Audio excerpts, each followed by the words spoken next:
been a while since I've shown what I carry on me every day, and since last year I've actually changed quite a bit. Let's start from the left. This right here is the Fujifilm X100VI, which is my latest acquired camera. I already own a Sony FX3 camera, which is the one that I'm recording on right now, but I also own a Sony a7 IV. The Sony a7 IV I usually used to have with me everywhere for just normal family stuff or getting some pictures for some memories and stuff like that. But it actually started to annoy me quite a bit that with the Sony a7 IV I had to actually edit my photos afterwards to get a somewhat great looking image. So mainly the reason that I acquired the Fujifilm X100VI was because of the reason that it has some baked in recipes that you can of course change to your liking. So right now I've had it for like half a month or so, but I've actually been on a trip to Austria quite recently with a Danish company where we had to shoot some commercial kind of stuff. It was quite a nice camera to have with me. It actually ended up being more like a production camera on that shoot, since it also has the ability to shoot RAW. Attached on the camera I have the everyday filter from Polar Pro. I really do like the fact that it's a mist and polarizer, but I do kind of regret that I got the half mist instead of the quarter mist, because it is quite strong with the mist on, but I feel like I've gotten some bangers with the camera already. So it's a nice camera to have with me for everyday stuff, and I usually always have it in a pocket, but this is a nice everyday photo camera with a fixed lens of 24mm, APS-C crop mode. So it's 35mm-ish. It's basically just a point and shoot camera. That I really like.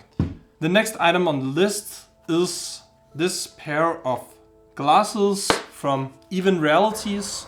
I'm actually gonna make a full review on these glasses in the near future, so stay tuned. So if you haven't subscribed, please do that. Essentially, these are my sunglasses. They are also glasses because you can easily take this clip off and then you just have some glasses, but mainly I use them as sunglasses. But as you can see, they are actually quite thick in the end right here. The reason they are that thick is because they are not just normal glasses. They are AR glasses. In the glasses themselves, there's actually a HUD that makes it possible for me to see text messages, so I can easily see if it's something that I have to respond to right away or if it can wait. It's also nice that you can see what time it is, you can see what day it is. There's also some other features like voice notes, and there's also something called Even AI, which is artificial intelligence that easily can answer some of your questions. It's also nice that it's rather good at understanding my native language, which is amazing. But as I've mentioned, I will be making a full review of the glasses,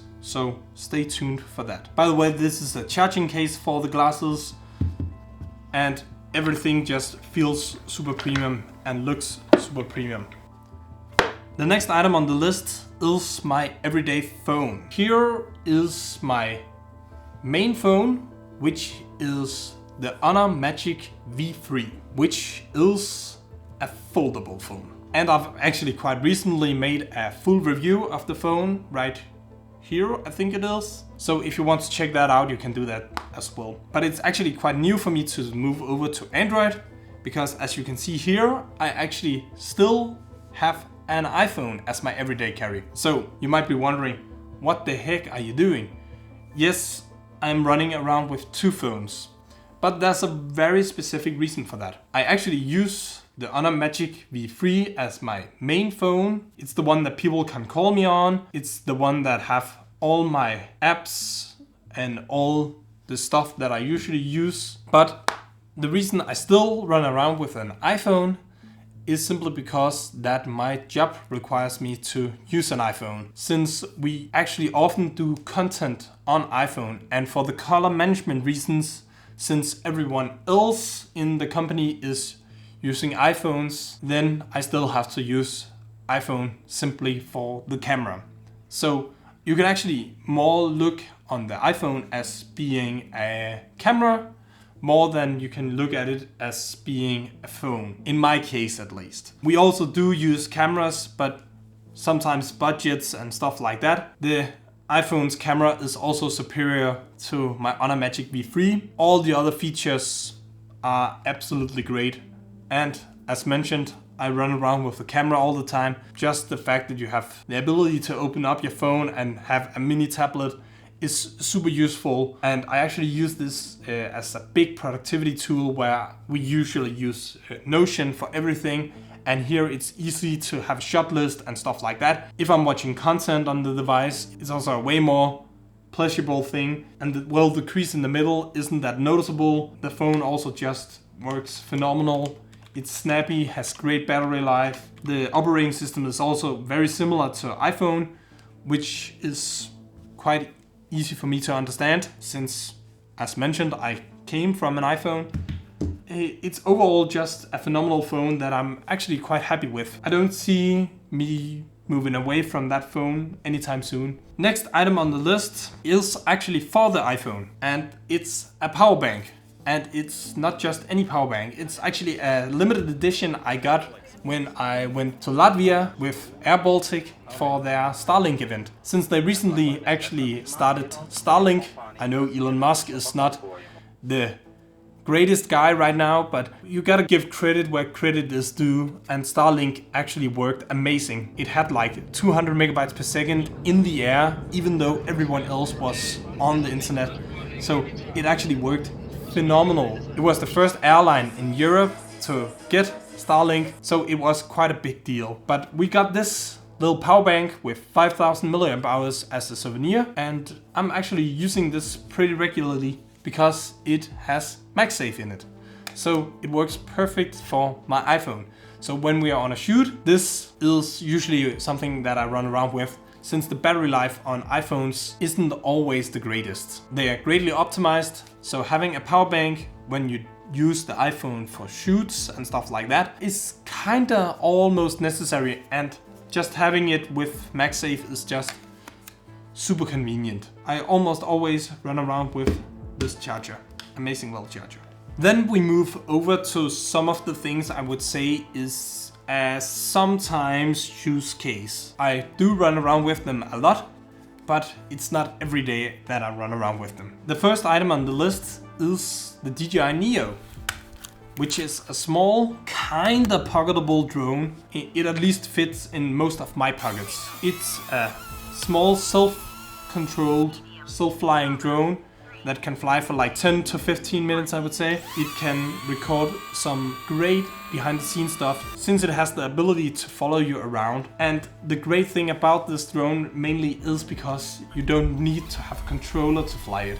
So it's just putting it out like this and then holding down the button, and then it does all kinds of crazy stuff. The quality isn't the best, I will say that, but you get what you pay for, and it isn't that expensive. It's like $200 US.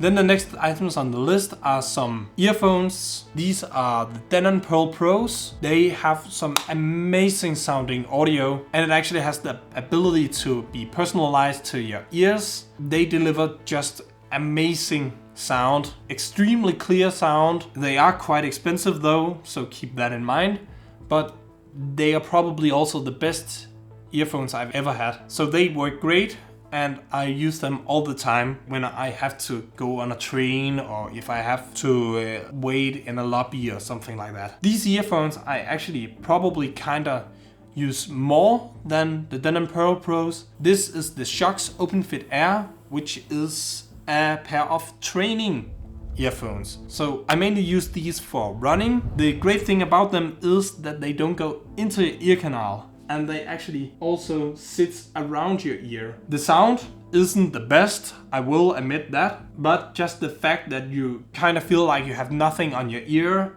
and they also sit way better in the ear than something like the Denon Pearl Pro or AirPods, especially AirPods. AirPods used to fall out of my ears all the time. And just like Denon Pearl Pros, there's also some touch features, but the touch features doesn't work the greatest and they kind of miss sometimes. So I kind of wished that was better. But for running, these are definitely my go-tos. The next one on the list is my Apple Watch Ultra.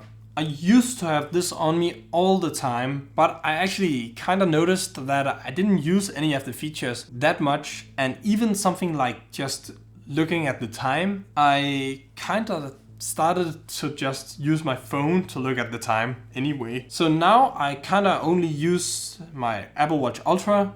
This is the first generation, by the way. I actually only use it for running. So I don't run around with it on me all the time anymore. But for sport, I have this connected to the training app, and this makes it super easy for me to just start a run and see how well I'm doing. And since it's the Ultra version, it also kind of has battery life for days. The battery life was just amazing. Now it's just phenomenal since I don't use it that much. Then we have the last item on the list. But I'm actually starting to use this a lot, so I thought I would just mention it since it is kind of becoming my everyday carry. When I go outside, it's usually for a shoot, and if I have a shoot, I usually run around with this one on me. It's an amazing way to get some behind the scenes footage. What it is basically an action camera, the DJI Osmo Action 5 Pro, but it's just my go-to for behind the scenes footage. It just works great for the kind of stuff that we do in the company that I work for. But if I had to recommend an action camera, I would also say that the Osmo Action 5 Pro would be the one that I would recommend to everyone right now, at least. In my opinion, it is the best action camera that you can get on the market right now. And for the things that we do, 10-bit and a lock profile, it has D-Lock M. These two things are kind of a big deal. Vertical shooting here is also a big deal to us since we usually shoot vertical content for social media. And if you, like me, just insert a micro SD card of 1 terabyte, you can easily have like 30 hours of footage. But yeah, as mentioned, I don't always carry it around, but a lot of the time I actually do carry it around. But yes, this is mainly what I carry in my pockets most of the time, or around my neck, just on me all the time, not in a bag or anything like that. The glasses I usually have on me without the case and just hanging like this, but the rest of the stuff I usually have in my pockets, and I think that I'll do an updated of what I have in my bag sometime later. So if you want to see that, subscribe to my channel. Then I'll just say see you in the next one. I'm out.